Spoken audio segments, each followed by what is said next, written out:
Well, look, thanks for having me again. And, let's take some time to first get to know the panelists. Today, we're going to talk about connected infrastructure and how connectivity is changing the game. And, you know who we are. You just heard all about Boingo, so I won't get into the Boingo commercial. Short. Is that, oh, whoa. All right. How are we doing? All right. So, look, I won't get into the whole Boingo commercial. You guys have heard that. But, for this session, we have a really unique opportunity with some great panelists here. Direct conversation with transportation leaders from the front lines and, a lot of experience up here on this panel, various different parts of the ecosystem. And so why don't we start off with just, why don't we start with David? Why don't you introduce yourself, David Gilford from Sidewalk, and talk to us a little bit about, what you're doing there in strategic partnerships and policy. Good morning, everyone. My name is David Gilford with Sidewalk Infrastructure Partners. I come at this infrastructure sector from a background that's kind of a hybrid of public and private sector. So over the past 20 years, worked in local economic development, in tech companies, and most recently at SIP, as we call Sidewalk Infrastructure Partners for short, a holding company that invests in and develops both the technologies that can improve our infrastructure as well as projects. So public-private partnerships is a big focus of my role. And I work on sectors that range from transportation, which we'll get into today, to things like data centers, wireless networks, waste, and distributed energy systems. Awesome, thank you. And Rob, please introduce yourself to the group. Hey, good morning, everybody. Rob Troop, 45 years in the business. I'm currently working for STV, Senior Vice President in their Center of Excellence group. STV obviously is a full-service engineering firm. We do a lot of transportation infrastructure design, systems design. I'm looking forward to talking with Michael about, creating a better environment for the passenger. Awesome. And Josh? Good afternoon. Good morning still here. Josh Clem, CIO, New York State Thruway Authority. We're home to 570 miles of roadway. Alongside that runs 550 miles of fiber optic infrastructure and 50 tower sites that we intend to deploy connectivity on. I'm looking forward to talking to you all about that more today. Better now? Thank you. All right, we're gonna have to go with some headsets next year or something, but all right. So why don't we start with David? So can you kick us off by painting, if you can, a realistic picture of what technology-powered, sustainable, resilient, and inclusive transportation systems would look like? In like 1 minute. It's a tall order. No, we have 25 minutes, so Excellent. We'll chop it up. Excellent. Well, it's notoriously difficult to make those types of predictions, but let me start by saying that I think we all have seen the ways in which our infrastructure needs to improve to be ready for both the challenges that we all see, as well as the opportunities that technologies can bring. In my view, the infrastructure, the investment that's needed to enable the great types of, say, like user experience that we've been talking about this morning in other sessions, starts with a foundation of connectivity. I know that's a topic we're going to dive deeper into, but it's not just connectivity for the use cases today. It's really having a future-ready approach to be able to deliver services that we can't predict right now, because as we all know, it takes years to go from conception to operation of a project. There will be new apps, new demands on our infrastructure before the projects we're talking about today get built. So I think kind of over-engineering for the requirements of future connectivity, of future power, and thinking about not just the users of roads today, for example, but thinking about the intersection. This is something I'll talk more about in a bit, perhaps. But thinking about like the impact of connected and automated vehicles on our roads and on our infrastructure. There's the kind of there's the public discourse around the safety of that, which of course is critical. There's also how do you make sure that the networks that today we're using for things like sending pictures, hopefully not texting while driving, but like lower, I'd say, lower requirements than what's needed is if you imagine a future where you have a lot of bus rapid transit that is on rights of way that are reliant on connectivity to be able to optimize things like platooning, whether it's around freight or vehicles. the impact of a failure becomes catastrophic of say like wireless connectivity, and we've seen examples of that, say in San Francisco recently with some of the high-profile failures of robotaxis. In some cases, were due to gaps in connectivity infrastructure. So I think that an optimistic future for all of this means that we need to invest in infrastructure for connectivity, power, kind of future readiness that will be suitable to get us to where we need to be in say 2030 and 2040. Interesting. You know, Josh, we had a pretty good chat when I called, and I appreciate you taking that much time. My background in IoT and work in connected car and different things I did for a large carrier, I think, you know, we were able to have a really good conversation. And when you're looking at enhancing the efficiency and accessibility of our public transportation systems, right? You know, we know safety is paramount right alongside improving the traveler experience. And what technologies are you seeing as really crucial to tackling those two objectives, both safety and the experience for a motorist or for a traveler? Yeah, so I think C-V2X is really the technology that I would say is going to drive pretty much everything David just said. He stole all my talking points for today, so I'm done.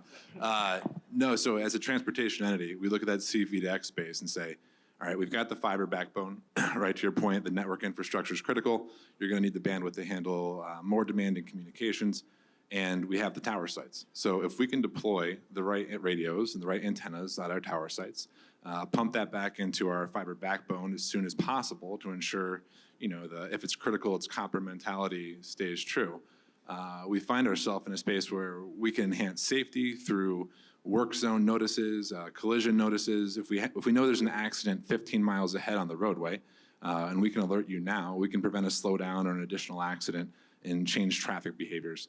Similarly, with 570 miles of road, what you see right here in New York is not what's happening in Buffalo, right? So if there's a foot-an-hour snowstorm in Buffalo and you're on your way there, we want to make sure you know there could be exits closed where you're trying to get to because the local municipalities can't manage the traffic overflow and the snow removal all at the same time.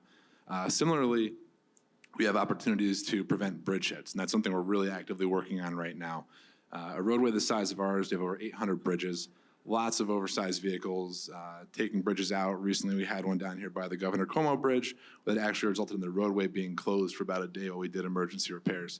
All of those things can be facilitated, triaged, and better managed with that connected vehicle infrastructure in place, so we can pass those notifications right into the cab of the motorist and hopefully prevent them from getting into a situation or encounter that they would, you know, ultimately prefer to avoid, and really improve the safety of our workers, improve the safety of the motorists, and ultimately the overall experience, because as you build that infrastructure out, they're going to also have the bandwidth and the availability for sending pictures as passengers, hopefully not drivers, in our vehicles. And how are you funding those types of initiatives? Well, that's a great question. So one of the things that we're doing right now is actively pursuing grants, right? The federal government has made grants available in a way that, in my career, I've never seen before. So we're aggressively pursuing that kind of funding, but additionally, taking the P3 lens that a few of our colleagues have mentioned here today. You know, we have fiber, we have tower sites. We invite the major ISPs and telcos who are usually customers of mine already, leasing my fiber, to meet our needs and put antennas on those towers, right? Help us get into this space. Additionally, we kind of want to challenge the auto manufacturers. Hey, we're ready to move into C-V2X, right? I know Audi, Ford, GM, Toyota, Land Rover, they've all filed waivers with the FCC to move into that space. We want that to happen more aggressively. The average age of a vehicle on the road is 12.3 years today. Market penetration to justify that kind of spend in public sector, it's not there yet, right? So we need that partnership, whether it's from the connectivity perspective or the auto manufacturer perspective, to help us hit those goals. Got it. Yep, makes sense. And Rob, you know, when we're talking about deploying connectivity infrastructure, you know, it's obviously important to assess communication pathways and, you know, to really establish effective passenger communications. What are the biggest factors to consider, you know, from your perspective? Yeah, so that's interesting. I think very often when we're looking at designing these systems, you know, we budget the balance. You know, I kind of liken it to when, you know, you arrive home late from work, 7:30, you know, you want to make dinner, you open the refrigerator up, there's some old chicken, there's a piece of cheese in the back, I'll scrape the mold off of it, you know. you know, and oh, here's some deli ham that, you know, it's just two days, overdue. So let me put that together and get chicken cordon bleu, right? It's not a bad meal, nutritious, it's satisfied, but it doesn't enhance the culinary experience, right? And it's kind of the same thing. I opened the metaphorical technology refrigerator and I said, oh, here's some fiber optic here. Oh, here's an app I can use. Oh, wait a minute, here's some wireless connectivity I can use. And you create this hodgepodge of a design that, you know, while it sort of does the job, it really doesn't enhance that, the passenger experience. So I think it's important that we start, you know, as you alluded to, you know, we start with, you know, what's the objective? You know, we take a utopian view of this. We look and we say, okay, what is the best experience that we can provide? And we create a framework around that. You know, we talk to the experts. We try to find out from our passengers, you know, what it is.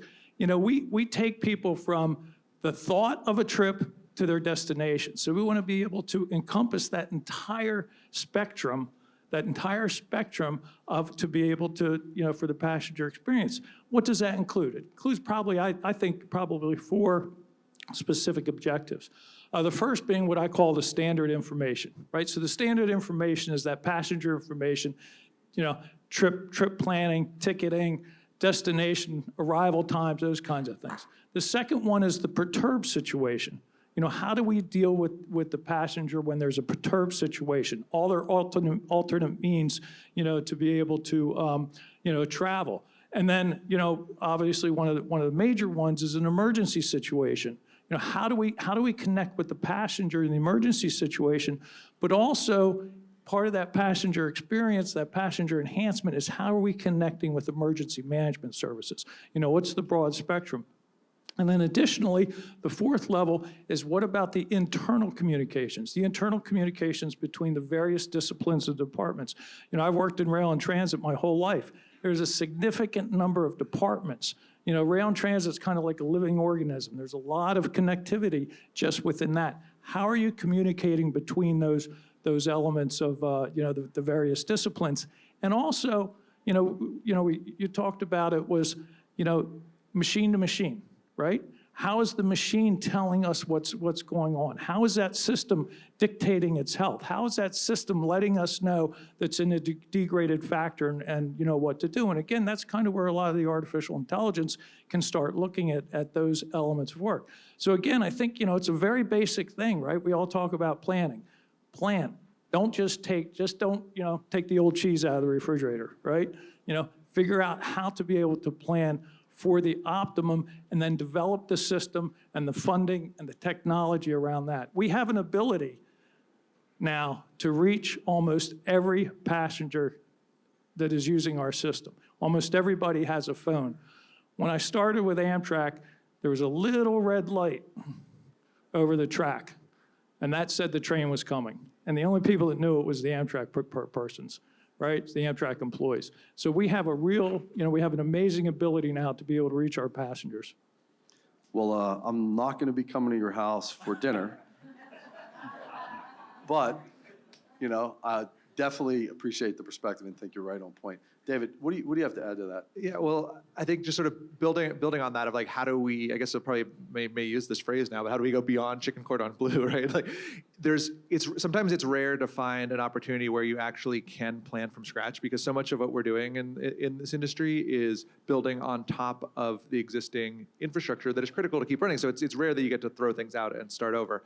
But every so often there are opportunities, I think, from day one to really think about the different components in an integrated fashion, as Rob was describing. And one thing I just wanted to share is some work that we're doing through one of our companies, Cavenue, with the state of Michigan, working in the Michigan Department of Transportation on I-94, where there was an opportunity to take a dedicated right-of-way between Ann Arbor and Detroit, and to get it ready for connected and automated vehicles. And so, to Josh's point, like, it's still maybe many years before that reaches a sort of sufficient penetration from a commercial perspective. But in the meantime, the ability to plan the connectivity that is needed, not just for that kind of future use case of vehicles being, you know, with CVDX in communication with infrastructure, but also providing a neutral host wireless network infrastructure where you could have the big mobile network operators, you could have the state, you could have various other private networks all sharing one consistent network architecture, basically having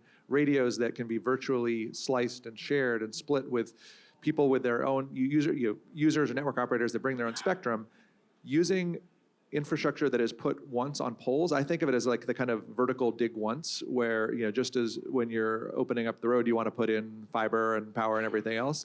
Similarly, if you're building new poles or even refurbishing existing poles, putting in infrastructure that could serve multiple purposes, and thinking about it also about future revenue sources, because every state is, at some stage of grappling with the electrification of vehicles and moving away from a gas tax over the long term. So how do we start thinking about the types of services that the infrastructure could provide, and as well as the business models ultimately behind them? So I think it's going to be an incremental approach, but the technology, if you can plan with that future vision in mind, where you do have real robust usage of the intelligence that the road could provide, and you develop a phased way to get there. And to Josh's point, like maybe you're layering on initially the federal programs that are available and some of the grants.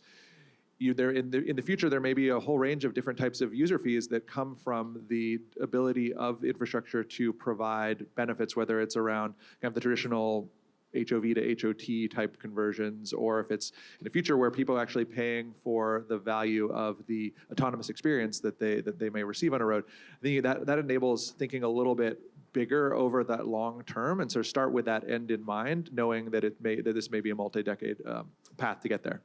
And Josh, when we talked, you mentioned being able to leverage the infrastructure that you had deployed.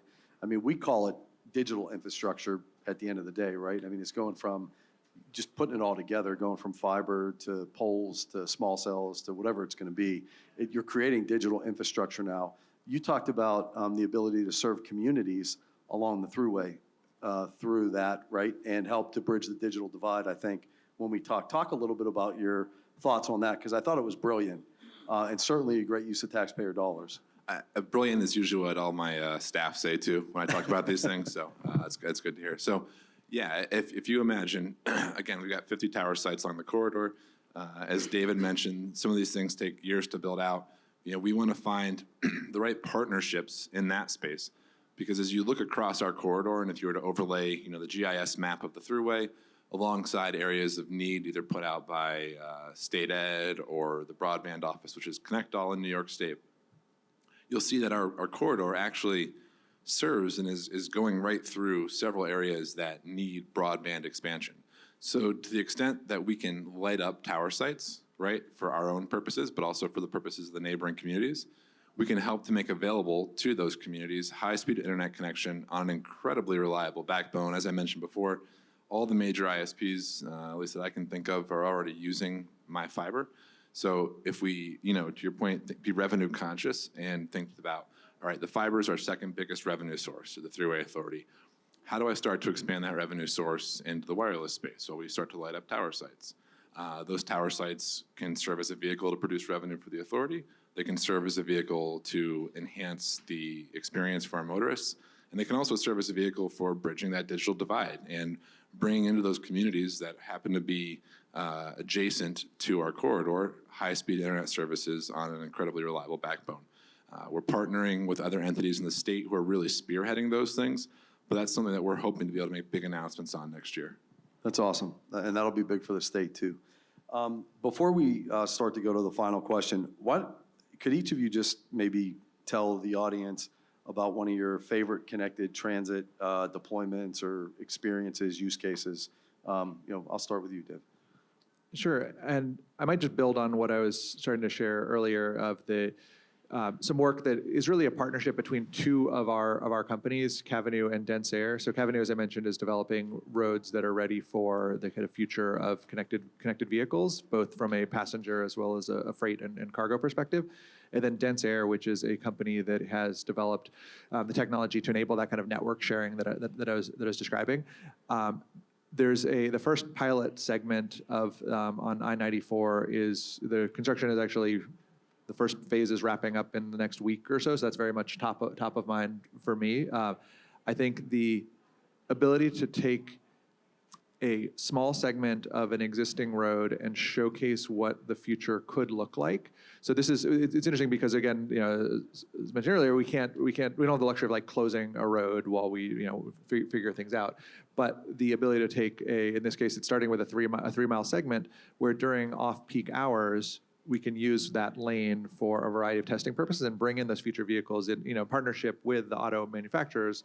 Ford is an investor in that project as well. So I think that kind of ability to see a little bit into the future, even if it's in the middle of the night because you don't want to disturb the other users of the road. I think that going from these are technologies that have been well proven in the lab and in various sort of test track environments, but the sort of that step change of when it's actually in a public right of way and in a very visible public deployment is to me what gets me excited about the whole topic.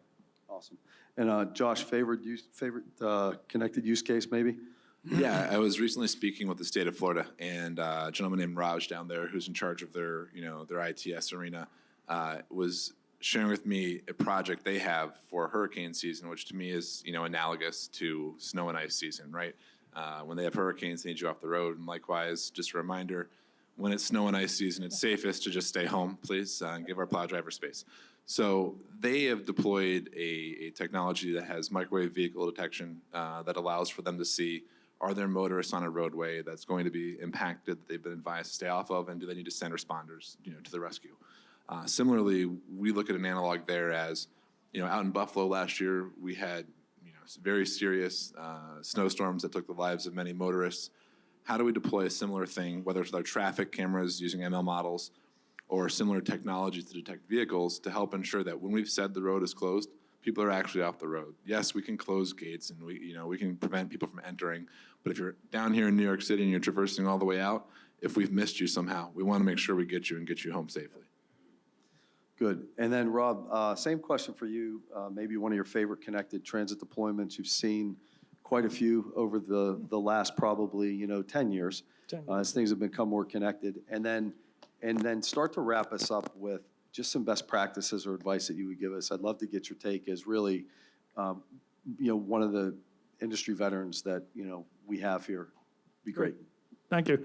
So I think probably I got to say Grand Central Madison, and for a couple of reasons. First of all, I love that project. Yeah, too, that was a great project. That really was. And I think again for a couple of reasons, and the Grand Central Madison was designed when the Commodore 64 was like the ultimate home computer.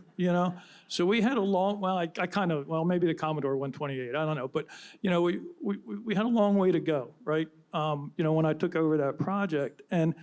Jana Lieber, who was the president of MTA-CD at the time, is now the chairman of MTA, said we are not going to open a 21st century rail facility with 20th century technology. So it was important, with the help of Randy Fleischer and Boingo, we were able to get wireless connectivity in there. And again, what we did is we looked at that, premium view of the passenger experience. What is a utopian view of that? And we said, what's the technology that we have currently to be able to do that? And what technology do we need to upgrade? So we weren't satisfied with what we had. I think that was important. And again, part of that courage was to be able to say, we're going to implement this technology. We're going to improve this technology. We're going to invest in this technology. And oh, by the way, we're not going to move the schedule. And that was a challenge, but it was important, for the passengers. So I think if you go down there, quite frankly, I think it's a world-class facility, from a transportation perspective down there. In regards to, best practices, I have to say constructability, maintainability, adaptability. It just seems to be a common theme throughout, right? Constructability, working on a transit environment and also highway is inherently inefficient, and that has to be considered when you are, considering what your return, what your investment is from a public perspective, what your return investment is, from a private perspective on that. Too often I have seen contractors go in there who are not trained and understand those inefficiencies. I mean, simply getting third rail power out, is a process that is going to take at least an hour. Right? By the time that you start that process to be able to rack the breakers out. If you're transversing into a 3-mile tunnel, it's going to take quite a while at 15 miles an hour to be able to move a crew in there and get set up. And oh, by the way, you have to be able to break down and come back out. It's very, very different. Maintainability, you know, I worked with a designer, which drove me crazy, but he would say, what does this look like in 20 years? What does this project look, what is the guy 20 years from now going to say about the design? Who's the idiots that designed this, right? So consider that, you know, because again, that provides efficiency and adaptability. David, I think you talked about it. What's the future hold? You know, how can we invest in the future to be able to adapt to that? Remember, you know, we want to get to the customer, you know, where he is, you know, where they are. And I think that that's what those 3 things I would leave the group with. Awesome. Great insight. All right, 2 more, and then we'll be done. David, any closing thoughts for you? Yeah, I think there's probably one I'll touch on from a best practices perspective, or at least where a lot of where there are a lot of problems that need to be resolved in bringing innovation and tech into infrastructure and into transportation in particular, and that's procurement. And I think, you know, first I want to commend the work that Stacy and the Transit Tech Lab and others are doing to source solutions to problems that really matter first and foremost. So you don't have, you know, the situation too often is tech vendors calling around trying to find a buyer for tech that is great, but it isn't starting with that use case. But then, you know, once you do find the connection to the, you know, between the problem and potential solution, the legal process to get a contract that can go from a first-of-a-kind pilot through to large-scale replicable commercial deployment is so difficult. And I think there's great work that's being done by sort of networks of cities and networks of agencies across geographical boundaries to share templates that I think is really important, because when you go through the hard work of working with city attorneys, working with procurement staff, and finding a model that works, being able to share that and share the lessons learned, not just from a technical perspective, but from a process perspective, I think can accelerate the path to getting new solutions across the board. Awesome. And Josh, any closing thoughts or best practices you want to share? Yeah, I guess in closing thoughts, I'd like to say, you know, Thruway's open for business, right? We want to achieve this goal. We need partners to do it. So we've got 550 miles of fiber. We've got 50 tower sites, over 100 data centers along that corridor. And we're going to need the partners to come and meet us in the middle and help us build out this vision that we have for the corridor. We want to blanket it in coverage. We want to be a leader in CV-DAX. So Thruway's open. Awesome, man. Awesome. Well, that's all we have for today. I got about 30 seconds left, and I just wanted to take a second to thank Ken and his team and everybody for attending. I hope we are sitting here 5 years from now at the 10th Annual Infra Day East. And thank you all for all the work that you do, and for so many of you that are partners of ours. We appreciate you, and have a great rest of the day.